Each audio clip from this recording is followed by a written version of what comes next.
Welcome to part 2 of exploring around Alfalfa County, Oklahoma. It's a little bit kind of cloudy and dreary, but I think it's going to clear up later in today. I'm here at the Cherokee Inn. It's where I stayed last night, and I think it's the only hotel in the town. So I'll start with showing you what the Cherokee Inn looks like if you ever want to come here, and then we'll get out on the road. It's only $70 to stay here. So, you're not going to expect a, downtown New York City hotel. But I'd say the only drawbacks that I've seen have been there's no coffee, so that loses a point. But there also, the water shower pressure needs a little bit of work.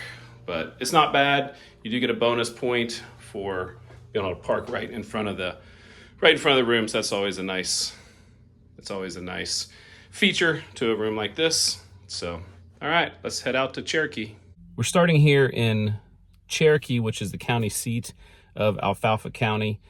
And I've done a video about Cherokee previously, so I'm not gonna kind of redo all that video. So if you want to learn about Cherokee, which we're starting the day at, you can check out my Small Town USA video I had just released earlier this week.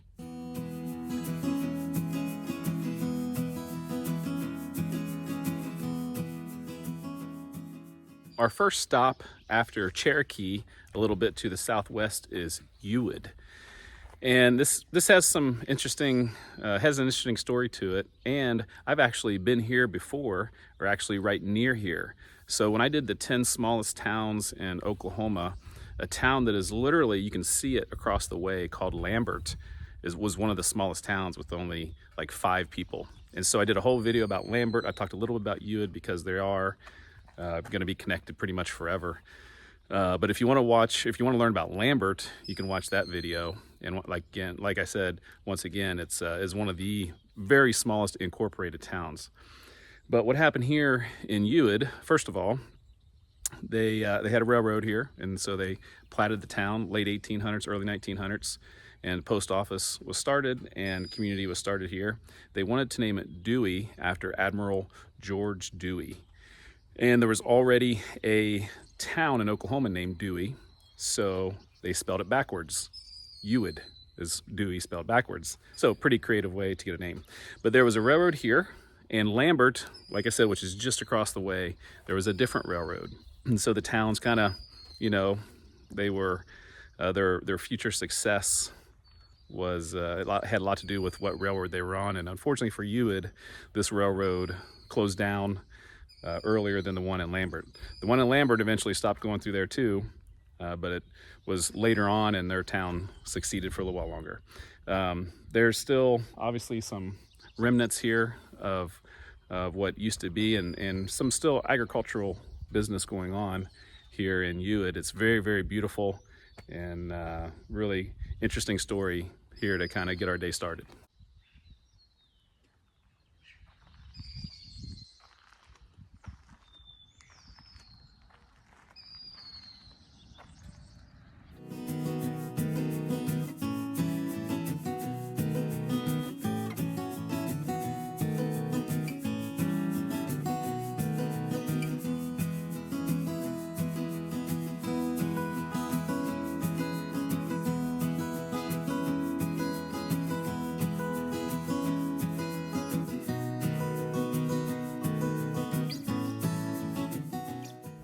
And since I was so close to Lambert, I thought I'd swing on through one more time. I do remember that building there on the right, kind of a large industrial building of some kind. Kind of the only thing of significance in the town. I imagine this might have been a gas station right here on the corner, but I don't remember seeing any kind of city hall or administration buildings. There was an abandoned house inside those trees, hard to see in this video, but other than that, just a lot of farms and houses here in Lambert.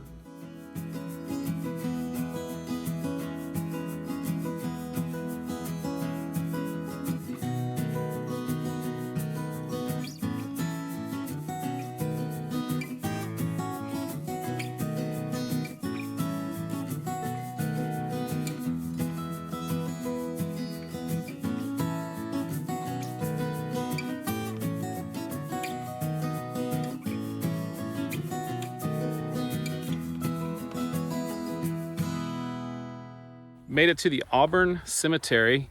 I hope you enjoy this cemetery because getting here was an adventure. It rained quite a bit last night, and some of these back roads, these red dirt roads, are pretty treacherous.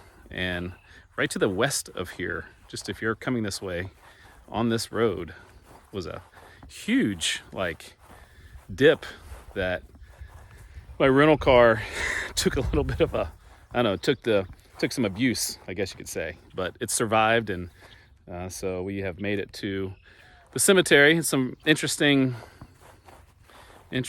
headstones, and it's just obviously way out here. There's no towns around. Maybe there was a community called Auburn at one point, or maybe a family, but very nice cemetery. Hopefully we find a little better roads the rest of the day. The next community in this area is called Ingersoll, and I once again have done a video about that previously, so I'll insert a link for that here. All the links are in the description to places I've already been in this county, and for those of you that have seen it, I want to, not go through exploring that town again. So Ingersoll definitely had a couple of cool old kind of elevators there right by the road, which was, still remember they were pretty distinct and historic looking. On our way down Highway 64, heading that way towards Ashley, there's a cemetery over there called Short Springs Cemetery, which we'll go to. And then there's a building here that says Short Springs Cemetery Association. I'm guessing this was a school, maybe back in the day. There was a post office called Short Springs for only a couple years in the 1890s. So possibly there was a school here and a post office in a small community.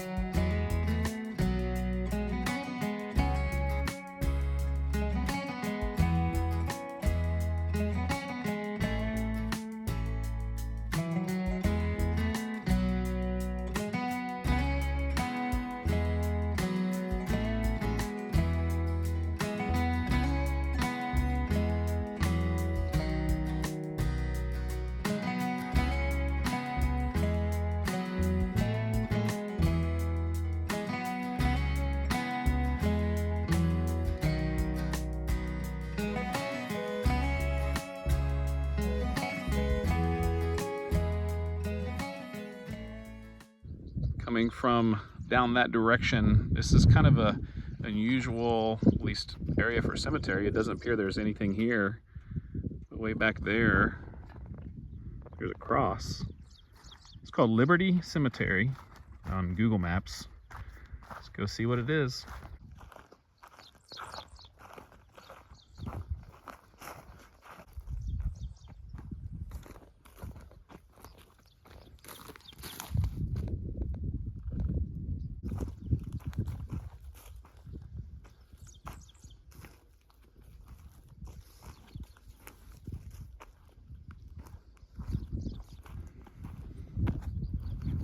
Everything seems to be early 1900s, like 1903 kind of range.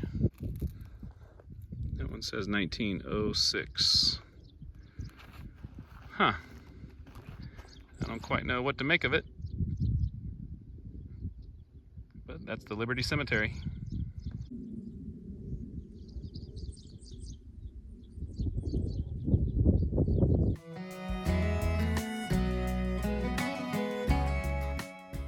Here at the Keefe Cemetery, there was a post office from 1894 to 1904 here.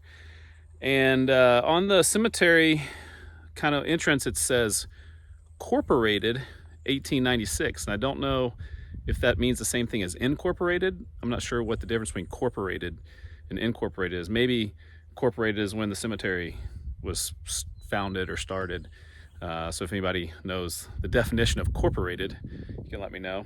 But yeah, a lot of cemetery, I found a few of those on this trip today where it has said the same kind of thing. But it's a nice cemetery and well kept. Definitely seems to be part of the community that still probably in this area, although there's not many houses. It's very, big areas, farms or ranches.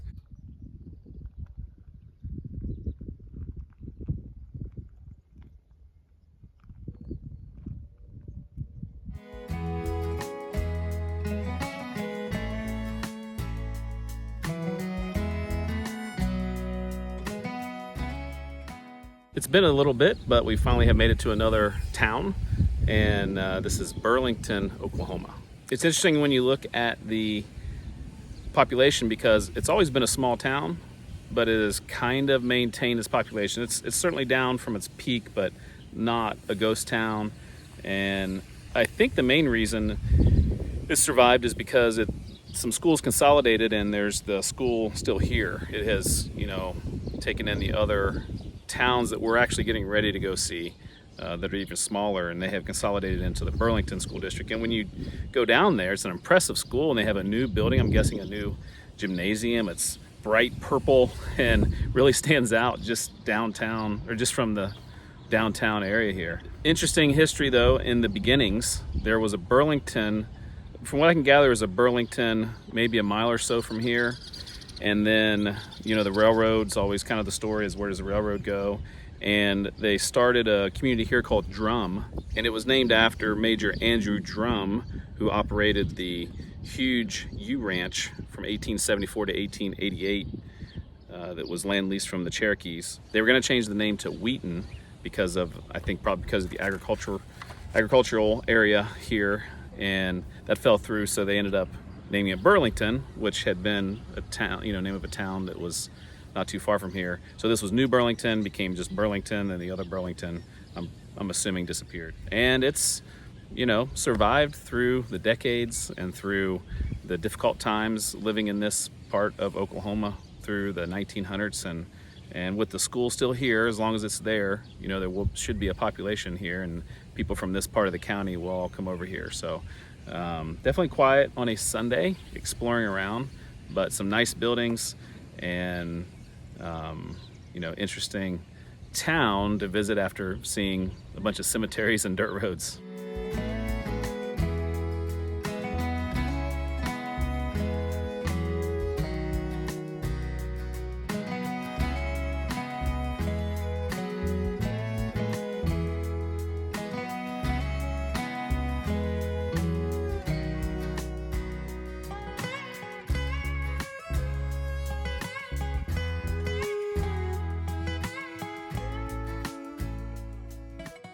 Standing here in front of the Driftwood Church, and this is pretty much, this and the cemetery, the only things remaining of anything that would have been non-residential community of Driftwood that I could find here.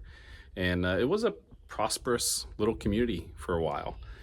In fact, we were just at Burlington, and in the early days of the post offices here, actually this was the post office, and the mail would be delivered over there from the Driftwood post office.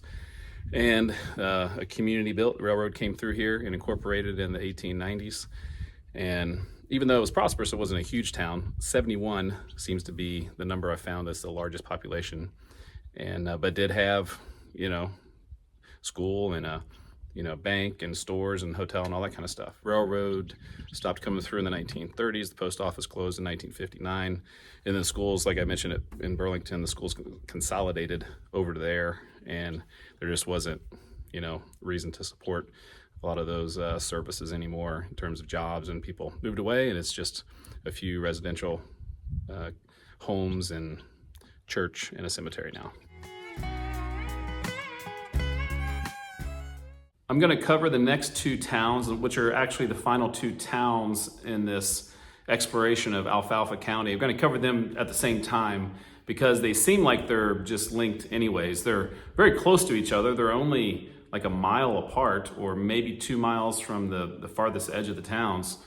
But the cemetery is also called the Byron Amorita Cemetery, which are the name of the two towns.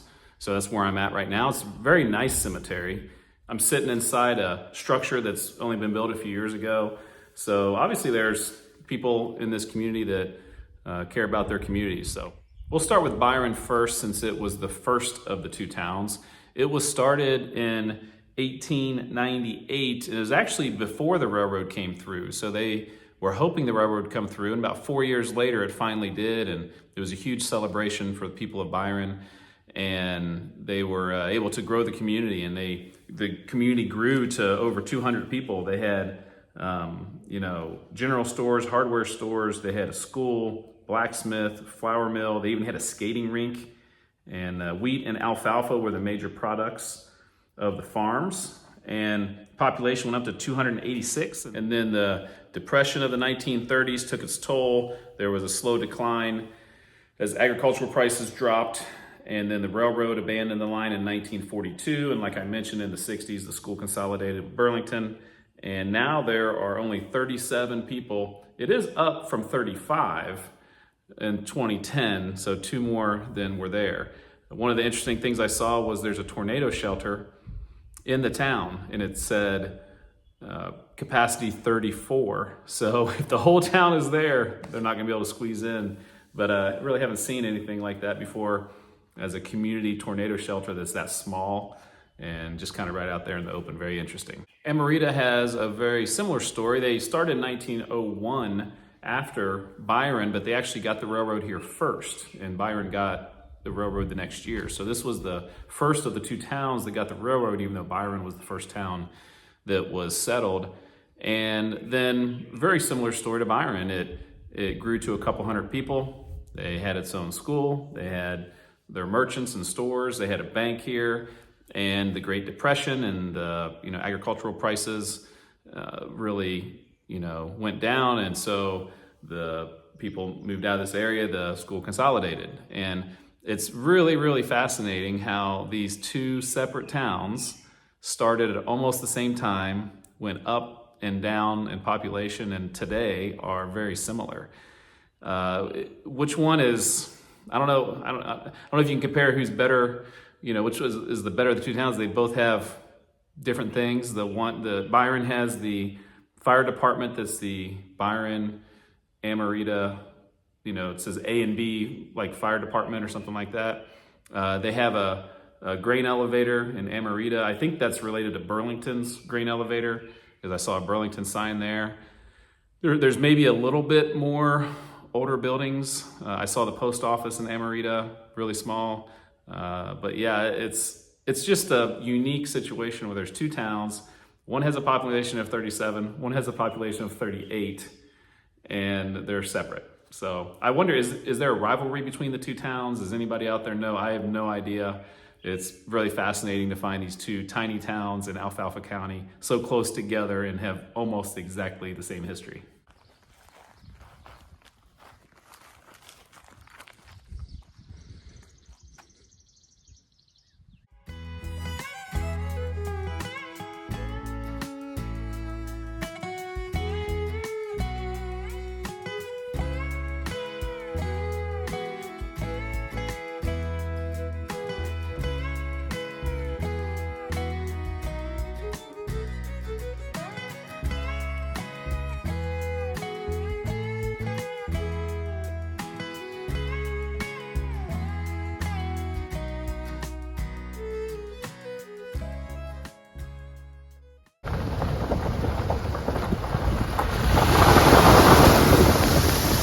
No doubt I was gonna make that.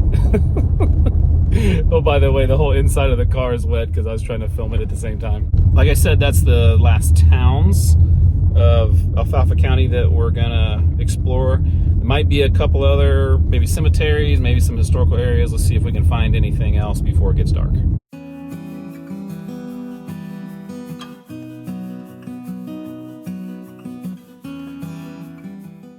You might wonder why I'm traipsing through the field over this little bridge. You can see a monument there. This is where the Yewed Ranch was located, established by Major Andrew Drum. We talked about him earlier in the video in the 1870s, and this was over 150,000 acres of Cherokee Strip in Indian Territory, and this was made by Mr. Drum's wife.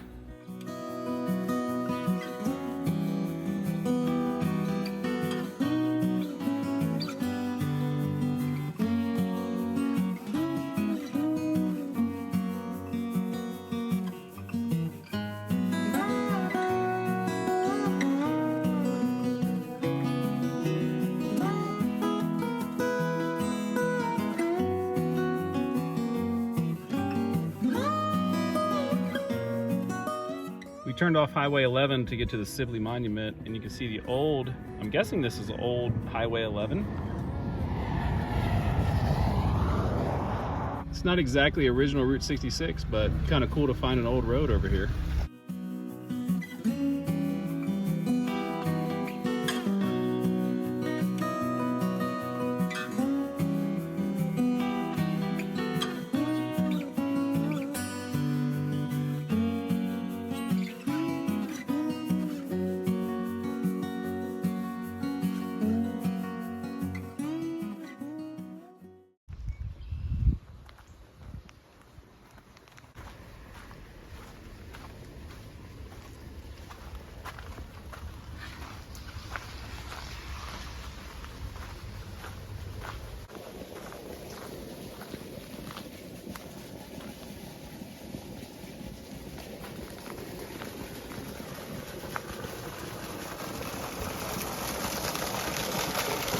That was a refreshing drink of water from the Artesian well. Kind of crazy that it's just out here free.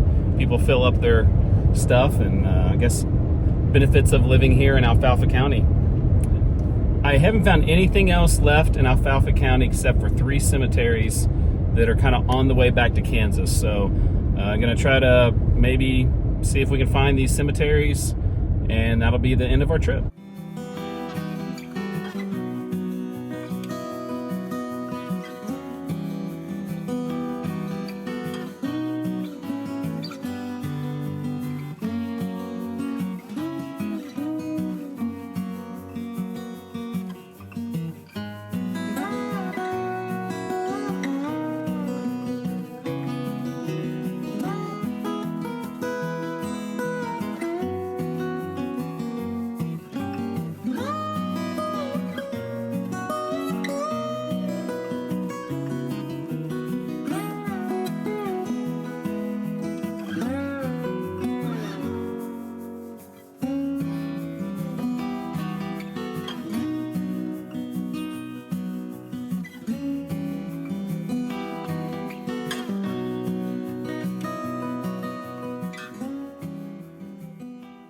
You can never predict a good ending for a video, but when I got up to Rosedale here, there's a church. On the map it just said cemetery, and I thought, just like the previous 2 places we'd been, that it was just gonna be a cemetery, and then I'd stand here and talk about, you know, Alfalfa County. But we got something to see here. Besides the cemetery, there's a church that said established 1898, built 1904. And besides the information on the side of the church, there's nothing I could find about Rosedale. I didn't find any kind of post office or, you know, anything that was showed it was a town. Maybe it's just a church in a small community. It's very well kept. I don't know if they still are having services here. Sometimes these doors are unlocked.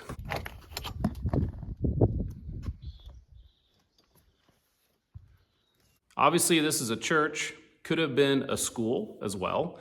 There's a chalkboard there. So maybe it was a combination of those. That was fairly common a long time ago, especially early 1900s. But yeah, I guess this is an appropriate place to probably end the video today. And the series about Alfalfa County, I learned a lot with the Small Town USA videos and the 2 parts of exploring it. That's 4 videos. I felt like I went about as far as I could go in finding historical things and interesting things. And yeah, so, but there are other post offices that either are no longer in existence, or there's nothing there, or I didn't find them. So I'll put those on the screen. So if you know anything about those or where they might be located, if there's something there that I missed, so feel free to put that in the comments.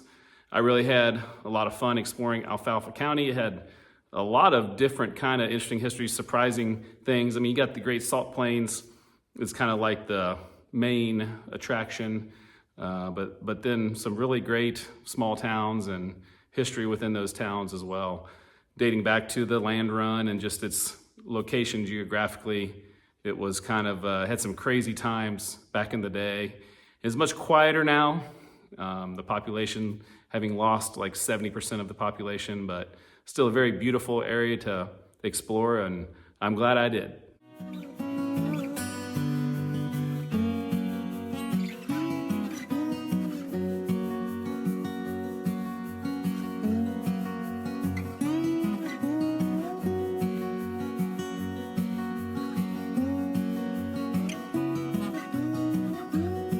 Thanks for watching this video about Alfalfa County, Oklahoma.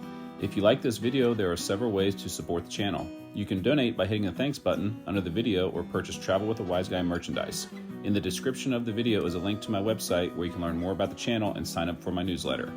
And if you aren't interested in any of that, I'm just happy you took a few minutes out of your day to watch this video and learn more about Alfalfa County, Oklahoma. Now on to the outtakes. Hey, what's up? Wanna run?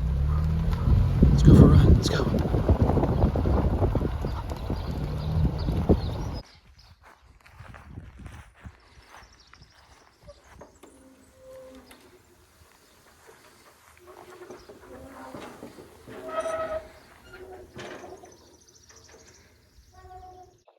This feels like the entrance to a horror movie.